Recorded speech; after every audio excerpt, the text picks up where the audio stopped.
हाँ जी दोस्तों, अब हम जिस काउंटर के ऊपर पहुंचे हैं ये बहुत ही जाना पहचाना नाम है ब्लू बर्ड। ब्लू बर्ड जिसको नॉर्थ इंडिया में तो सभी जानते हैं, लेकिन ये पूरे नेशनल लेवल के ऊपर जाना माना नाम है। पहले ये स्टेबलाइजर लाइन में थे, अब ये सोलर लाइन में भी आ चुके हैं। 8 साल से हम पिछले 8 साल से सोलर में हैं। हाँ, ये हमारे साथ हैं मिस्टर रमन झा जी, जो हमें अपने इस प्रोडक्ट के बारे में जानकारी देंगे। नमस्कार रमन जी। नमस्कार आपका सर। स्वागत है हमारे यूट्यूब चैनल के ऊपर। Thank you sir. आप बताइए अपने प्रोडक्ट के बारे में।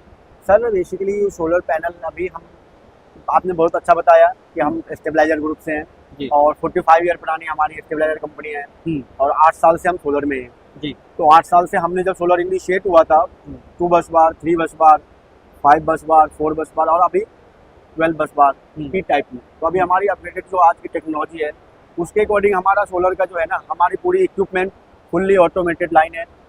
अप्रॉक्स 5 एकड़ में फैला हुआ है और इन अ कमिंग वीक मंथ हम इसको और अपग्रेड करके 1.2 गीगावाट पे ले जा रहे हैं। ओके। जिसमें वो हमारा जो कमिंग 800 मेगावाट का लाइन है वो fully automated Topcon glass to glass product होगा। ओके। करेंटली अभी हम glass to back sheet, white back sheet, glass to transparent back sheet बनाते हैं। ओके। जिसकी जो हमारी अभी वोल्टेज जो कैपेसिटी है 400 मेगावाट का भी लाइन है हमारा। और जो इसमें प्रोडक्ट की कैटेगरी है वो 500 वाट से लेके 550 तक की है। अच्छा। इसमें हमारा 500 में डीसीआर, नॉन डीसीआर, अच्छा। 550 नॉन डीसीआर है एंड जो 545 है वो डीसीआर होता है। ओके।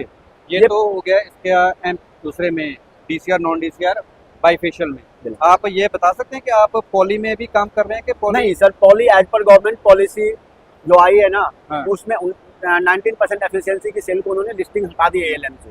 अच्छा। तो पॉली की हमने डिसकंटिन्यू कर दिया लाइन। ओके। और लास्ट ईयर जनवरी में ही हमने डिसकंटिन्यू करी है और अब ओनली एंड ओनली मोनो में है जो गवर्नमेंट के कंप्लायंस को पूरा करता है। ओके। तो पॉली अब तो ऑलमोस्ट आउट ऑफ मार्केट ही है। आउट ऑफ मार्केट हो चुका है और सिर्फ इसमें ही चल रहा है, मोनो पार्क में चल रहा है। अभी मोनो पार्क का मार्केट है और हम उसमें फुल्ली कंप्लाई करके हमारे सारे सर्टिफिकेशन एवरीथिंग मिल जाएगा। ओके। अभी जो आपकी प्रोडक्शन लाइन है वो कितने मेगावाट की? 400 मेगावाट का भी हमारी एग्जिस्टिंग लाइन है। 400 मेगावाट जी। और इस जो प्रोडक्ट है आपका, इसका आप गारंटी वारंटी कितना कवर करते हैं? सर इसकी जो गारंटी है ना 12 ईयर की गारंटी है प्रोडक्शन की, जो मैन्युफैक्चरिंग की होती है और 30 ईयर की गारंटी है इसकी जनरेशन की। 30 ईयर तक यस जनरेशन की गारंटी। ये गारंटी जनरेशन की देती है। इसकी एक ग्राफ है उसके अकॉर्डिंग ये डिग्रेड होता है। ओके। फर्स्ट ईयर में कुछ ज्यादा डिग्रेड होता है, आफ्टर दैट 0.25% सब डिग्रेड होता है। मतलब अगर 10 साल की बात मान की जाए, अगर फर्स्ट ईयर में अगर 100% अपनी परफॉर्मेंस देता है तो लास्ट आफ्टर मैक्स जो होता है ना 20% डिग्रेड होता है। 80% 30 ईयर में देगा ये। अच्छा, 30 ईयर तक भी ये 80% का परफॉर्मेंस देता रहेगा। बिल्कुल। ओके। तो अभी जो है मोनो पर्क में 545 DCR, non DCR 550, non DCR 550 ये अभी बना रहे। और जो एन टाइप टॉपकॉन में है उसके बारे में आपका आगे क्या है? सर एन टाइप टॉपकॉन का हमारा सर्टिफिकेशन हो गया है। ओके। सारे सर्टिफिकेट आ गए हैं, लाइन भी अभी आ गई है, कमीशनिंग में है। तो वो अक्टूबर ऑनवर्ड प्रोडक्शन में कमर्शलाइज हो जाएगा। अच्छा। वो एन टाइप में ग्लास टू ग्लास ही बना रहे हैं हम। ओके। इसमें ग्लास टू बैक सीट नहीं है, वो ग्लास टू ग्लास में दोनों तरफ ट्रांसपेरेंट होता है। ओके। तो वो बहुत सारे जनरेशन का रहता है। अच्छा, ये जो एक कंसेप्ट बाजार में आ रहा है, कुछ लोग बहुत देखने को मिलते हैं कि आप ग्लास टू ग्लास जो लगाते हैं उसके पीछे आप व्हाइट पेंट लगा दीजिए तो उसकी जनरेशन जो होती है वो डबल हो जाती है। कि डबल नहीं होती है सर। क्या ऐसा है कि जो जनरेशन की जो गारंटी है ना वो फ्रंट साइड की होती है। बट क्या होता है अगर बैक साइड में भी अगर आपको कुछ एडिशनल मिल रहा है ना थोड़ी इनिशियल कॉस्टिंग डालने से तो वो आपके लिए एडवांटेज है। जो प्रोजेक्ट की आरओआई है ना वो ज्यादा बढ़ जाती है। आप मान लो कि 100+ अभी 100 का 100 मिल रहा है जब हमने व्हाइट बैक सीट पीछे लगाई या ट्रांसपेरेंट कुछ नहीं लगाया। लेकिन वही चीज ट्रांसपेरेंट बैक सीट या ग्लास लगाते हैं ना तो जो उसकी एफिशिएंसी है, जो जनरेशन पावर है वो 110, 120 जिस तरह से आपने सरफेस तैयार किया नीचे उस तरह से बढ़ जाता है। तो आपकी आरओआई अगर वही कैलकुलेट करिए तो कम हो जाता है, जल्दी आपका रिटर्न आ जाता है प्रोजेक्ट से। ओके। और कुछ मिनिमल इंक्रीमेंट होता है उसमें आपके जो कॉस्टिंग है प्रोजेक्ट की, जो लेकिन ऐसा नहीं है कि डबल हो जाता है। अच्छा, डबल नहीं होता। नहीं। मतलब 10% का इजाफा जरूर हो जाता है। 10-20 जैसे आप सरफेस देंगे जो जो लाइट की जो रिफ्लेक्शन है, हीट रिफ्लेक्शन है ना वो होना चाहिए। वो किस तरह से आप बनाते हैं, किस तरह से आप ग्राउंड बेस तैयार करते हैं पीछे। ये नहीं है कि खाली चूना फेर कर दिया कि वो काम करने शुरू कर देगा, ऐसा कुछ नहीं होगा।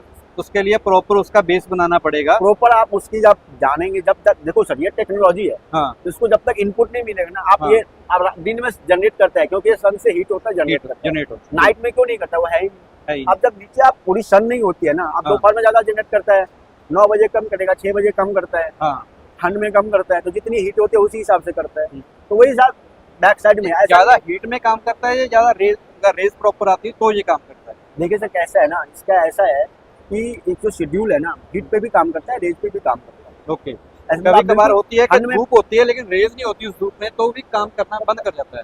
देखो सर क्या होता है ना, थोड़ा बहुत ऊपर से कॉस्ट डिपेंड क्या करता है ना, कि आप इसको मेंटेन कैसे करे हो। हाँ क्लीन होना चाहिए, क्लीन होना चाहिए।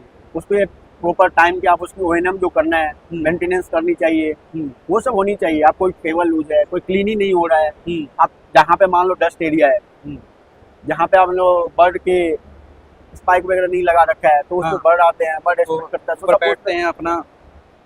तो वो चीज़ क्या है ना, वो सब अगर आप सफाई नहीं करोगे तो उसका इम्पैक्ट तो आता ही आता है, बहुत आता है। चाहे हीट कितना भी हो, रेज कितना भी अच्छा हो सूर्य का, वो नहीं आएगा। जी। अब एक बात और बताइए, जैसे ये हाफ कट, और हाफ कट का मतलब ये होगा कि आधा पैनल ऊपर आधा है और आधा पैनल नीचे, ठीक है। अब इसमें 10 बस बार है या बस 12 बस बार है? ये अभी 12 बस बार है। 12 बस बार। अब मान लीजिए जैसे ये सिस्टम है, इसके ऊपर का एक थोड़ा सा हिस्सा छांव में आ गया या कुछ हो गया, तो ये ऊपर वाला बंद हो जाएगा, नीचे वाला काम करता रहेगा, या इसमें भी कुछ लाइन जो है भी यहाँ पे बंद हुआ तो ये वाला सिस्टम चलता रहेगा, ऐसा कुछ है?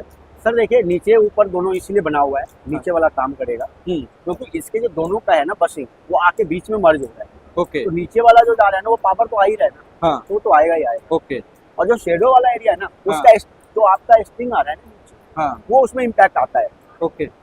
उसमें इम्पैक्ट अगर यहाँ पर आधा सरफेस के ऊपर धूप आ गया, छांव आ गया, तो ये नीचे वाला काम करेगा, ऊपर वाला कट ऊपर वाला जाएगा। नहीं करता। ये नहीं रहेगा कि अगर एक यहाँ पर अगर मान लीजिए यहाँ पर ही छांव आया तो ये वाला काम नहीं करेगा, ये बंद कर देगा सारा, ये वाला काम करता है।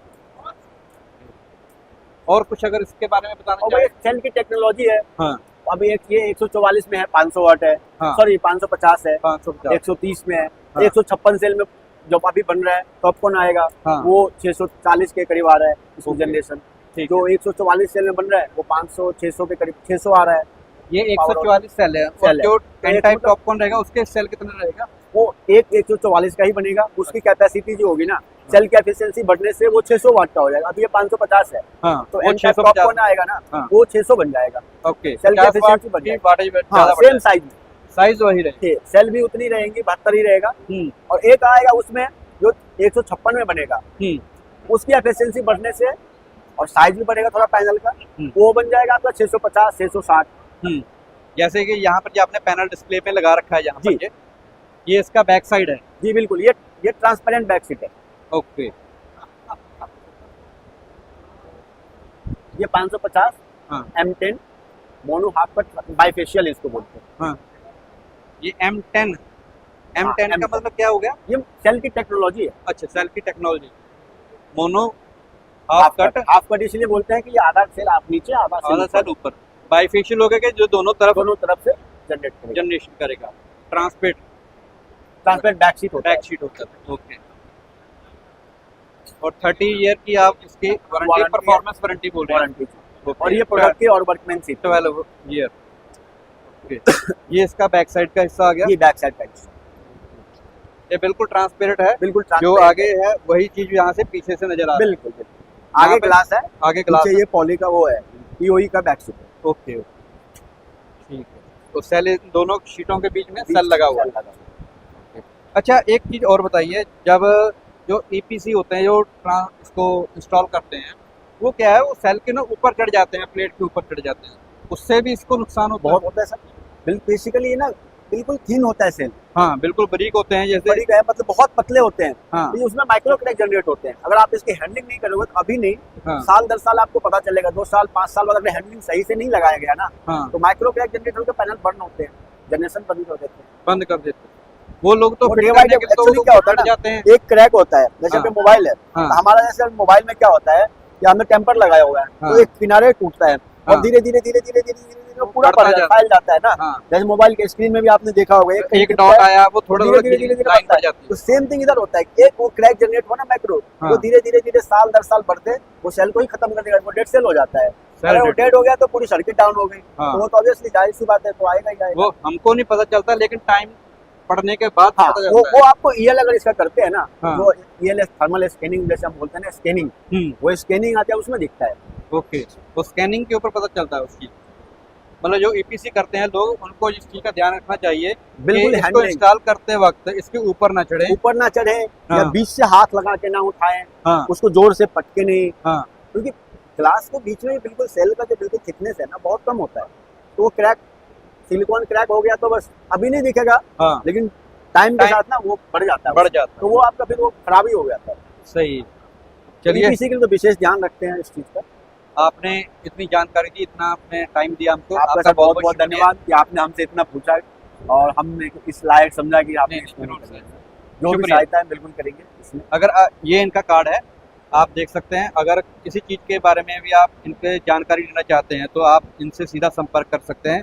इनका नाम है रमन झा। इनका कॉन्टैक्ट नंबर भी इसके ऊपर ही है। ये blue bird.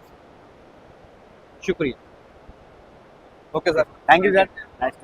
Subscribe now and press the bell icon. Never miss an update.